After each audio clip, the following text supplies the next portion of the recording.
Bueno, muy buenas tardes para todas las personas que nos están viendo y nos siguen a través de las redes sociales de El Sombrerito Manizales, en Instagram, en TikTok, en YouTube y en Facebook, igual que medios alternativos, que es nuestra página alternativa de la compañera Yané.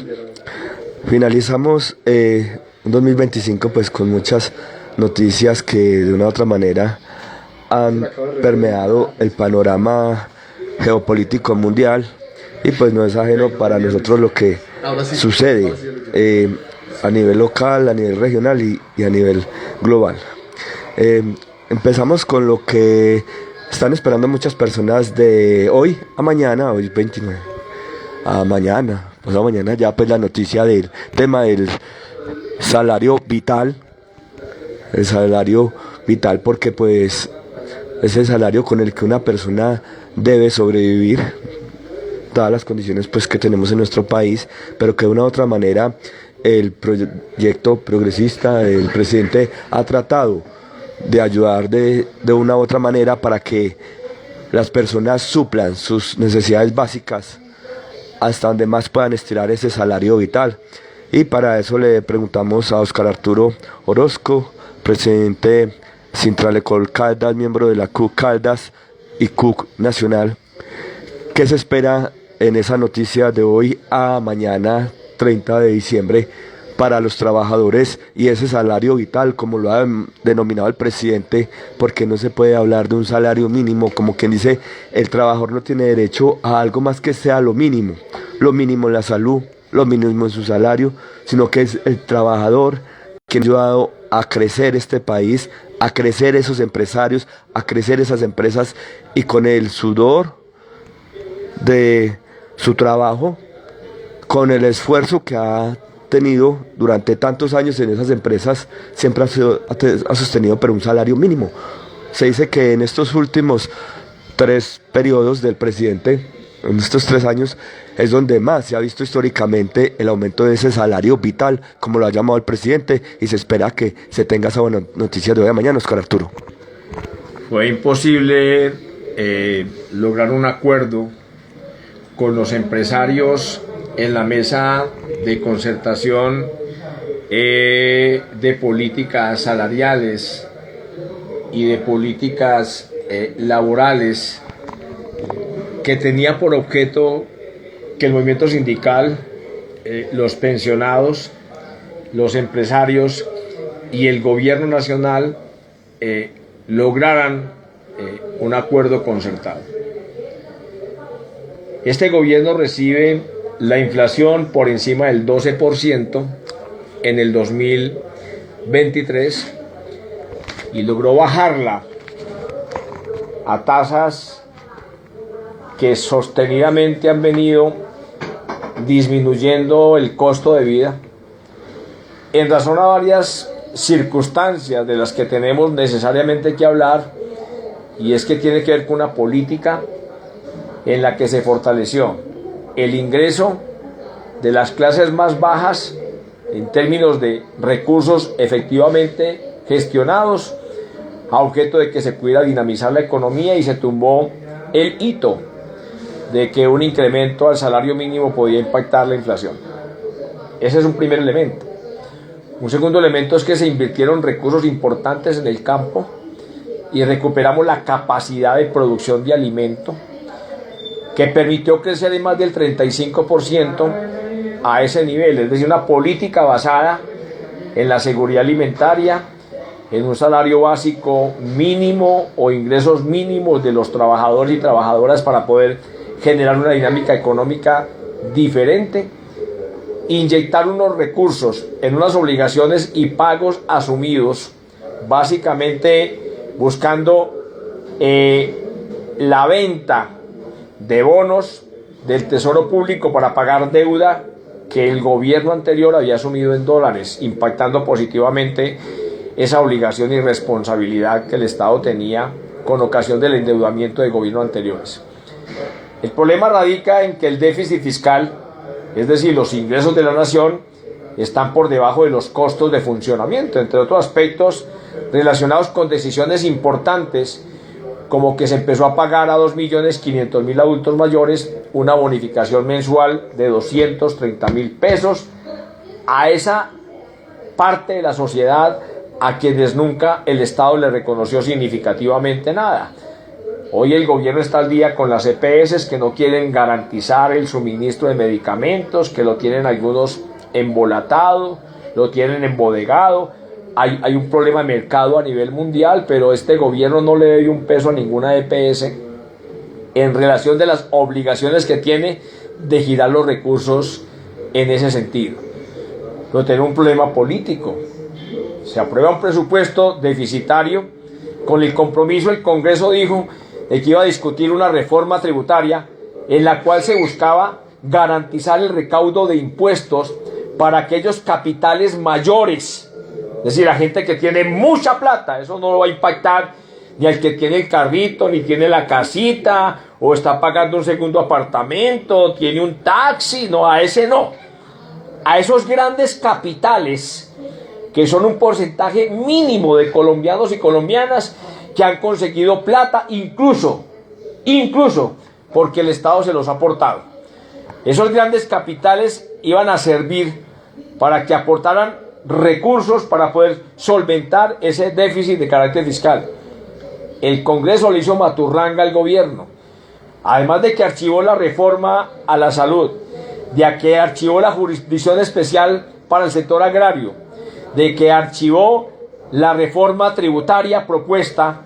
El gobierno intentó mantener y ha intentado mantener las condiciones de sostenimiento y de funcionamiento del Estado. El movimiento sindical sustentó en la mesa de concertación cuál había sido el rezago y la pérdida de poder adquisitivo. La OIT, en el convenio 131, establece aspectos relacionados con el mínimo vital, y para Colombia han establecido que el salario mínimo vital para una familia de 4 personas debe ser por lo menos 2.180.000 pesos. No lo digo yo, lo dicen los estudios. En el 2016 hubo un estudio en el país relacionado con el costo de vida y el sostenimiento de una familia, y los valores se mantienen. Hay una discusión. En Colombia el 80% de la posición de empleo es de la pequeña y mediana industria. El gobierno colombiano en la reforma laboral y en la propuesta de reforma tributaria tenía claramente establecido, y lo tiene establecido, el financiamiento para las pequeñas y medianas empresas que generen puestos de calidad y puestos sostenibles. Ahora, si un empresario necesita pagarle a un trabajador un salario de miseria para sostener el negocio, pues el negocio no es viable. No puede ser que el sostenimiento de un negocio esté sobre la base de que a esa persona que tiene que ir a las 8 de la mañana y entregar a las 8 de la noche no le vaya a pagar ni siquiera un salario mínimo. Claro, el Estado tiene política claramente definida en ese sentido, de sostenimiento y de ayuda. Y hace parte un poco del debate estructural que el país tiene que dar. Hacemos parte de la OCDE. La OCDE es la Organización para el Desarrollo Económico de países que están aspirando a acceder a un nivel de vida o calidad de vida superior. Tenemos el mayor nivel de subempleo y de informalidad, porque tenemos un empresariado que no ha tenido por interés nunca favorecer los derechos de los trabajadores. Existe un economista que fue calificado como el segundo o tercer mejor economista en el mundo entero, que fue Carlos Marx, que estableció claramente su teoría económica que con 2 horas de trabajo un trabajador ya había garantizado su salario, que las 6 horas adicionales eran plusvalía para quien manejaba los medios de producción. Ese es un debate que se llevó a las mesas de concertación, que el movimiento sindical de manera clara sustentó el tema económico, la capacidad de compra, que la gente tenga condiciones para invertir. Podemos dar el debate de si el crecimiento es estructural o es coyuntural, o obedece a un tema en particular, pero la construcción de la economía sobre la capacidad de compra no debiera tener discusión. El salario digno no debería tener discusión, no salario mínimo, salario digno. Porque no puede ser que el empresariado defina cuánto hay que pagarle a los trabajadores. Los gobiernos hasta hace 3 o 4 años históricamente tomaron decisiones en favor del empresariado y en contra de los trabajadores. Una reforma laboral del 2002 que iba a generar nuevos puestos de trabajo, que no sirvió nunca para eso. Una reforma pensional del año 94 que acabó con los derechos a la pensión de millones de trabajadores en Colombia, que hoy se puede recuperar si es que la Corte así lo decide.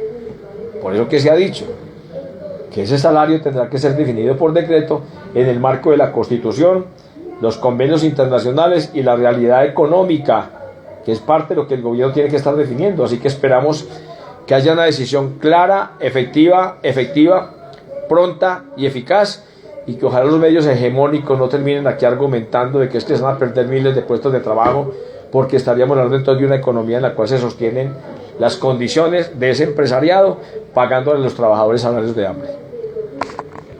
Pasamos por el lado de la Constitución. Ahorita que la mencionamos, se instaló esa mesa, ese grupo de personas que de una u otra manera representan todos los sectores de la sociedad, de la población civil, de las bases de Colombia, para hacer, digamos, los estudios a esos, digamos, los numerales constitucionales que de una u otra manera ya están rezagados, que no operan, que no se aplican y que ya no están vigentes en nuestra cotidianidad. ¿Qué decirle a las personas? Porque cuando se inicia esa recolección de firmas y se va a alcanzar de pronto a lograr ese objetivo de hacer, digámoslo, esas reformas a esos artículos que de una u otra manera lo que deberían estar es beneficiando al ciudadano del común y lo están es de una u otra manera como afectando, porque son ya, digámoslo, unos decretos constitucionales, unos numerales donde no se beneficia nada al ciudadano? Mire, el decreto de emergencia económica se da como consecuencia de una realidad que es el déficit fiscal del cual estamos hablando y que tiene que ver fundamentalmente con una situación que el pueblo colombiano tiene que entender, y es que hubo un Congreso que legisló de espaldas a los trabajadores, las trabajadoras, los campesinos, los indígenas, los jóvenes, la diversidad sexual, los adultos, etcétera, etcétera. Un Congreso que ha sido elegido con plata de las EPS, del sector financiero, del empresariado, y que llega ya a tomar decisiones solamente que los favorezcan a ellos.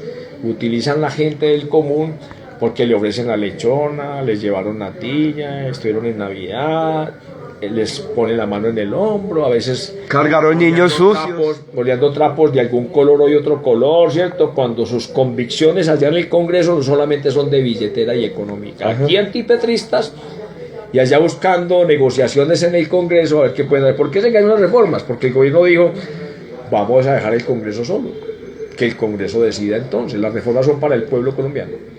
La reforma laboral, la reforma a la salud, la reforma pensional, la reforma tributaria, la jurisdicción especial para la TAS, la reforma de la ley 30, que tenía todo el tema de educación, que estableció unas condiciones importantes que lograron sacarse adelante. El Congreso fue inferior al reto, y simplemente las mangualas políticas que quieren que no le vaya bien al gobierno, porque ellos quieren volver al poder, llevar a sus amos históricamente para seguir tomando decisiones en contra de los trabajadores. La Corte analizará el decreto. Sí, los medios hegemónicos han salido a poner el grito en el cielo, que esta es una dictadura, que es imposible, que el gobierno tiene todo el derecho del mundo a plantearse un debate, considera que hay una condición fiscal sumamente grave que demanda generar y consolidar recursos en el marco de la Constitución, y así toma la decisión. Ese es su derecho. Como el derecho del Congreso es votar en contra. Sentimos que no está recogiendo el sentimiento de la mayoría de colombianos que elegimos este proyecto político, más de 13 millones buscando unos cambios significativos en el manejo de las dinámicas sociales de los diferentes gobiernos. Primer elemento, ahora, ¿qué ha dicho el gobierno? Radica un proyecto mediante el cual plantea llevarle al pueblo colombiano una discusión importante. ¿La salud debe ser un derecho fundamental o no? ¿La jurisdicción especial para la paz debe tener ya salidas concretas en materia de tierras y producción de comida, etcétera, etcétera? Es decir, ¿la seguridad alimentaria o no? ¿La vivienda es un derecho o no es un derecho? ¿La pensión son un derecho o no es un derecho? ¿El trabajo en condiciones dignas lo es o no lo es? ¿Y cuál es el problema? Preguntarle al pueblo. Esta Constitución ha tenido más de 50 reformas, no por iniciativa popular, por iniciativa del mismo Congreso o del Ejecutivo, cuando ha promovido aspectos relacionados con, por ejemplo, en el año 94, convertir la salud en un negocio, o las pensiones en un negocio, o los servicios públicos en un negocio, o la educación en un negocio. Es decir, el Estado esperando que eso como negocio le dé plata y réditos económicos a quienes inviertan particularmente en él. Esa es la realidad y el debate al que estamos sometidos y la circunstancia con la que estamos discutiendo básicamente un tema que es la constituyente. No es una reforma completa a la Constitución, ni busca que Petro se quede 4 años más. El señor ya ha dicho que el 7 de agosto entrega.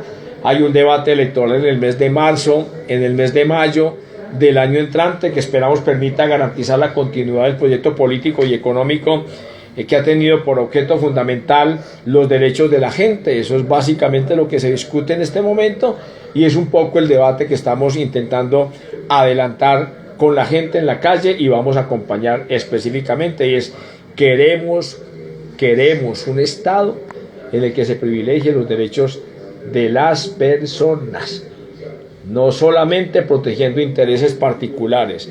Sector financiero habla de ganancias superiores a los 100 billones de pesos. El año pasado fueron más de 90 billones de pesos. Esa es plática que queda en los bancos, que debería estar fluyendo. ¿Dónde? En infraestructura, en créditos de corto porcentaje de pagos de intereses, dinamizando la economía, inyectando recursos para que la pequeña y mediana industria se pueda fortalecer, generando desarrollo tecnológico. No, la plática la tienen guardada en paraísos fiscales, sume y sume y sume hasta que un gobierno de derecha vuelva seguramente a plantearle escenarios en los cuales, como en el caso del señor Luis Carlos Sarmiento, termina haciendo obras de infraestructura en el país, pero robándose la plata, como pasó en el puente de Chirajara. Y lo que se cayó allí, la responsabilidad de ese consorcio perteneciente a ese grupo financiero, eso y la salud y la educación, etcétera, etcétera, son aspectos que nosotros los colombianos tenemos que entender, hay que garantizar, sean puestos en función de los intereses del pueblo colombiano. Hablando de eso, de ese tema, por ahí nos dimos cuenta que dineros como los de Porvenir, cómo se los prestan a un hijo de un expresidente para que construya centros comerciales a X años, a 100 años o así, y nadie sabe a qué costo. El dinero invertido de muchas personas para pensionarse en el Porvenir, prestado al hijo de un expresidente para que construya 2 centros comerciales o 3 que tiene en el país. Oh, sorpresa la de nosotros cuando vemos en las redes sociales de los amigos de las prensas alternativas, los medios alternativos, esa denuncia. La platica. 100 billones de pesos que deberían de ir en inversión acá. Simplemente, quienes decían que se iban del país si quedaba el presidente, o si quedaba Petro el presidente, que se iban.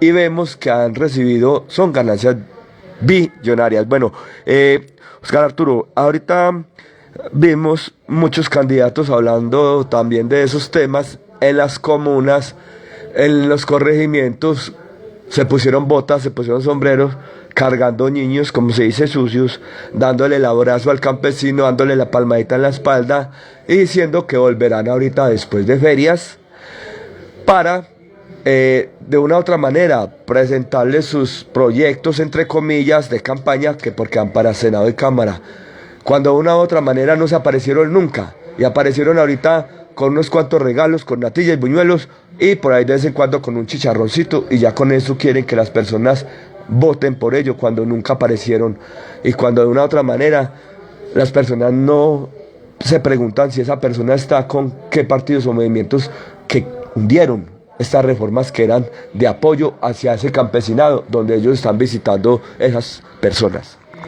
Pan y circo es parte de lo que nos han venido vendiendo. Parlamentarios que se mostraron a manera de ejemplo en contra del desmonte de los peajes. Esta es la ciudad que más cuesta en términos de ingresos a propósito de la cantidad de peajes que se tienen que pagar. De aquí a Medellín, por la vía a Bolombolo hay 6 peajes. De aquí a La Pintada hay 3 peajes. ¿Cuánto valdrían los peajes a Bolombolo de La Pintada? Sume en promedio cada peaje en 14, 15, 16 mil pesos. Un carrito normalito familiar. Más o menos. Eso significa, si usted viene de Pereira, paga 2 peajes. y Ciudadela Pereira paga otros 2 peajes. Si quiere ir a Armenia, paga otro peaje más, son 3. Si de pronto le da por ir a Cartago, tiene que pagar otro, un 4.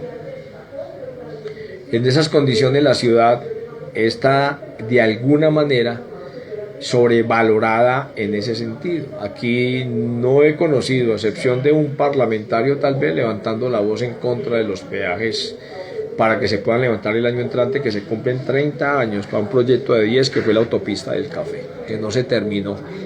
Esa plática, ¿dónde está? Nadie da información, argumentando que esa información hace parte de un contrato que tiene unas condiciones específicas de confidencialidad. O sea que blindan lo que se llama los presupuestos, lo que se ganó, lo que se invirtió y cuánta plática han recibido. Eso lo blindan para que nadie lo sepa.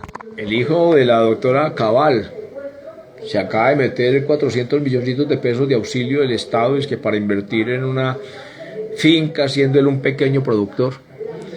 Se abre el debate de Colfuturo, algo así, que viene financiando con plata del Estado supuestamente una gente que va a hacer doctorados en el extranjero. Pues extrañes, el 90% fue gente de estrato 5 y estrato 6. ¿Dónde caen los estratos 1 y 2? El estrato 1 y el estrato 2 no tuvieron más del 5% de acceso a estos recursos del Estado, y por eso el Estado dice: no señor, toda la plática va para la educación y vamos a garantizar educación gratis. Y vamos a garantizar que por competencia y conocimiento el que vaya a aspirar eventualmente al margen del estrato garantice las condiciones específicamente de esa formación que vaya a tener. Sin embargo, los medios de comunicación hegemónicos empiezan a manejar un discurso, una narrativa que pone a la gente: el país tiene problemas, claro que sí, problema de orden público, pero es el gobierno donde menos soldados y policías han sido asesinados en el marco del conflicto. El de menos. Obviamente hay sectores que están interesados en alimentar actos de violencia, terroristas en algunos casos, porque es lo que les va a ayudar eventualmente a ganar votos. Por lo que no se ha dicho es que los grupos insurgentes han venido creciendo por varias razones.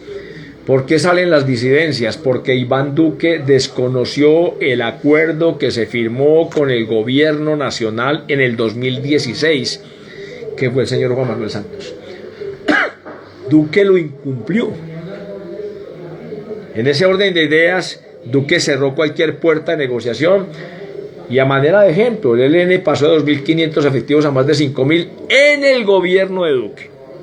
En el gobierno de Duque, que se dedicó a gobernar solamente contra Venezuela, y que a lo único que se dedicó fue, además de pasear por todo el mundo sin conseguir nada en concreto para el país, oficiar como punta de lanza del gobierno gringo aquí en América Latina. En ese sentido, lo que tenemos que decir es que si hay un hecho lamentable, no debiera pasar. Ahí en el gobierno de Duque no ve que perdió lo de la salud, billones, lo del COVID. No solamente eso por el endeudamiento y la plata que se perdió, sino también por temas relacionados, que también hay que valorarlos y mirarlos, relacionados con el endeudamiento al que él sometió al país fundamentalmente. No recuerde que estuvo la ministra de Comunicaciones, donde se perdieron más de 75.000 millones de pesos por efectos de lo que iba a ser la inversión en las escuelas y colegios relacionado con la fibra óptica, y que ella juró en un noticiero que si no se iba, ya se iba. Incluso es que hasta el cementerio, ¿cierto? Lamentamos eso, finalmente que haya pasado. Lamentamos que este gobierno tenga problemas en ese sentido, pero este gobierno ha sido claro: el que cometa un error de corrupción responde. Eso no se va a esconder y no se le va a ocultar absolutamente a nadie. Y el gobierno lo ha dicho de manera abierta: que investiguen lo que tengan que investigar. Lo que pasa es que al proyecto llegó gente interesada obviamente en manejar intereses particulares, o que al proyecto político no le fuera bien. En eso creo que este gobierno cometió muchos errores. Se parte un poco de la dinámica de reconstrucción y de cómo nos vamos a repensar el país básicamente, pero es un compromiso en el que jugamos todos y todas, mirando si queremos volver al pasado o queremos seguir por la senda del desarrollo, sobre la base de que al centro del debate esté la persona, el ser humano, no el interés económico. Bueno, acá para finalizar vamos a, hablando del ser humano, con una persona que ha violado todos los derechos habidos y por haber sobre las leyes internacionales del derecho internacional humano y derecho internacional humanitario, Donald Trump, con esa doctrina revivida no Monroe, sino la doctrina de la muerte, como lo han llamado muchos medios que han tratado de someter y de cerrar, porque es que es la doctrina de la muerte, de sometimiento. Nuevamente toman un buque petrolero que ha vendido Venezuela 2 millones de barriles a un país como China, creo que iba por esos lados, y nuevamente lo toman con sus fuerzas navales desde Estados Unidos ancladas al frente de las costas de Venezuela.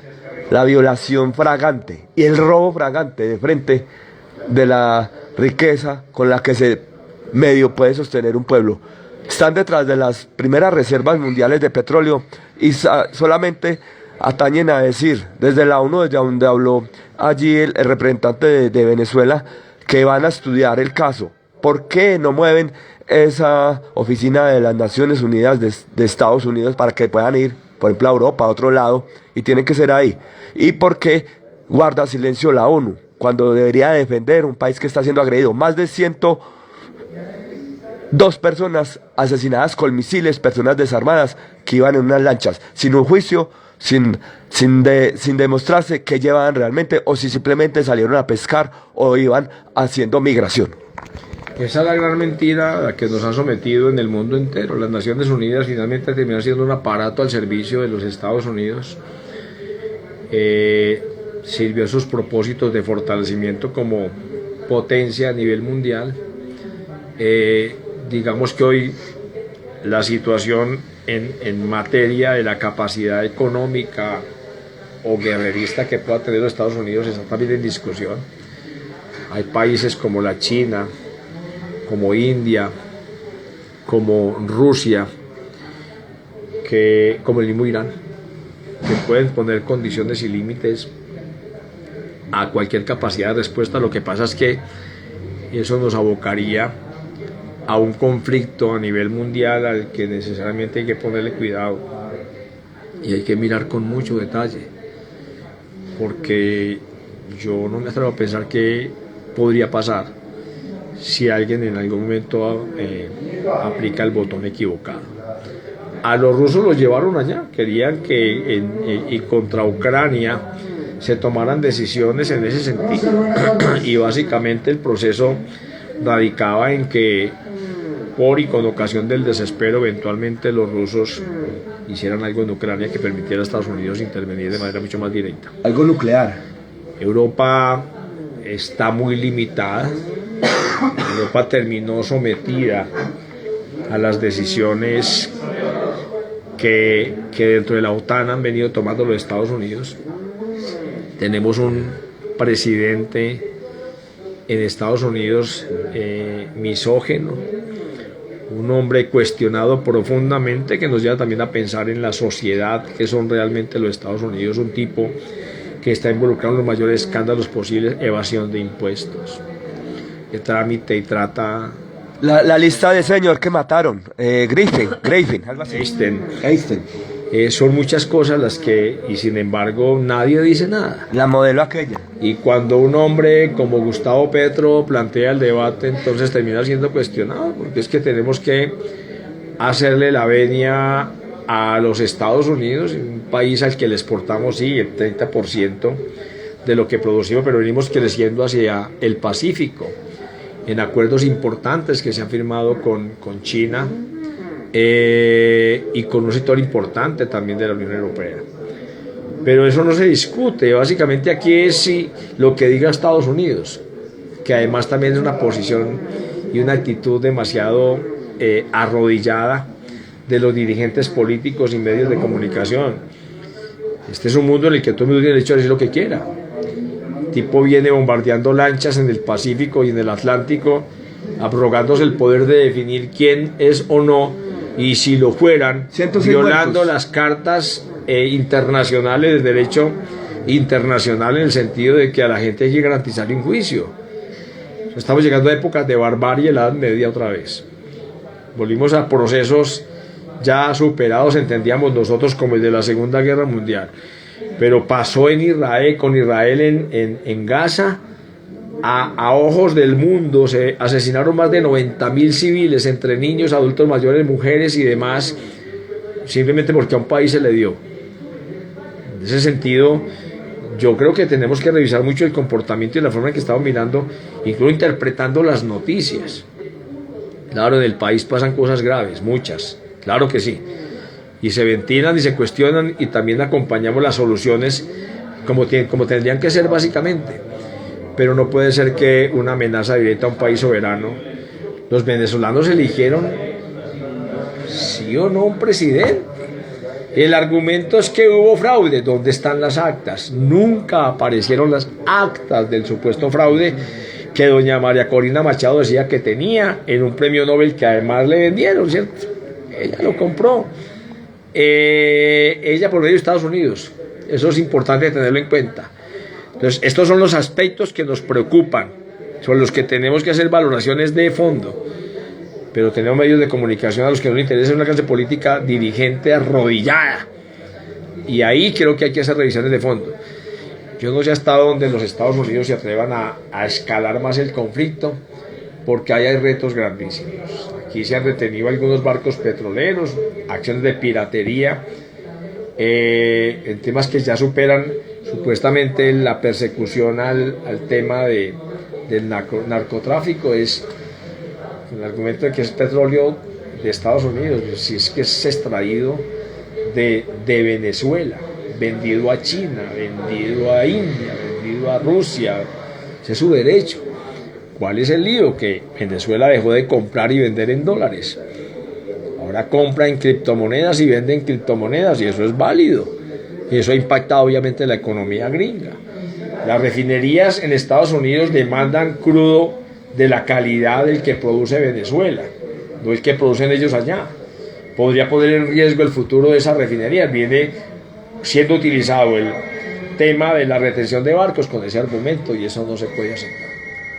Bueno, finalmente un saludo de, digámoslo, Navidad de Año Nuevo, y para que las personas se planteen en este 2026 realmente hacia dónde vamos, y que invitarlos a que analicen más las cosas de fondo, no empelicularnos tanto con el tema de la Navidad y las ferias y lo que llega, el Año Nuevo, sino que viene para Colombia y para el mundo. La gente fortalecer los lazos a nivel familiar y de amistades. Es una verdad que la gente no puede no acompañar, pero no perder de fondo el norte. El año entrante vamos a elecciones y vamos también a trabajar la constituyente. Esperamos realmente que haya un acompañamiento significativo de la comunidad en ese sentido, si queremos continuar por la senda del futuro y no volver al pasado.